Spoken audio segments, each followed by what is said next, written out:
আমি যখন সংসারটাকে গুছানো নিয়ে ব্যস্ত, আমি যখন 2 সন্তানকে মানুষ করা নিয়ে ব্যস্ত, যেই মানুষটা জীবনসঙ্গী হিসাবে আমার জীবনে আসছিল সে তখন পরনারী নিয়ে ব্যস্ত।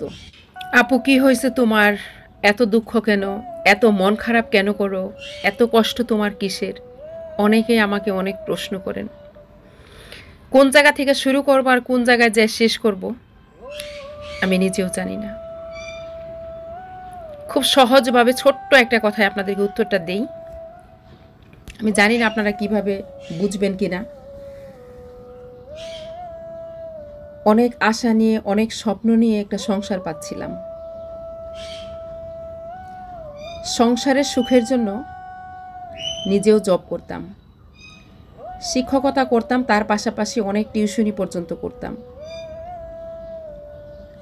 আমি যখন সংসারটাকে গুছানো নিয়ে ব্যস্ত, আমি যখন 2 সন্তানকে মানুষ করা নিয়ে ব্যস্ত, তাদের ফিউচার নিয়ে ব্যস্ত, যে সন্তান 2টা পড়াশোনা করে মানুষ হবে কিভাবে, তাদেরকে কিভাবে মানুষ করবো, এইসব নিয়ে ব্যস্ত,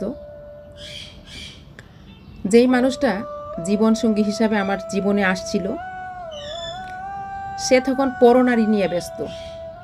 আমি ব্যস্ত ছিলাম 2 সন্তানকে কিভাবে মানুষ করব, 2 সন্তানের ফিউচার কি হবে, এবং সেজন্য সংসারে শেল্টার দেওয়ার জন্য, সংসারে কিছুটা সাহায্য করার জন্য যখন আমি জব, টিউশনি, সন্তান মানুষ সব কিছু নিয়ে সংসার গুছানো নিয়ে ব্যস্ত, সে তখন পরনারী নিয়ে ব্যস্ত।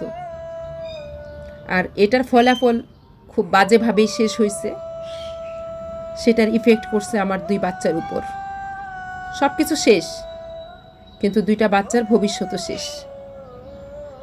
আমি চেষ্টা করতেছি, বাট কতটুকুন কি করতে পারবো আমি জানি না। আপনারা জানেন যে এই ব্রোকেন ফ্যামিলির ছেলেমেয়েরা যদি ভালো হয় তাহলে অনেক ভালো, আর যদি ভালো না হইতে পারে সেটা খুব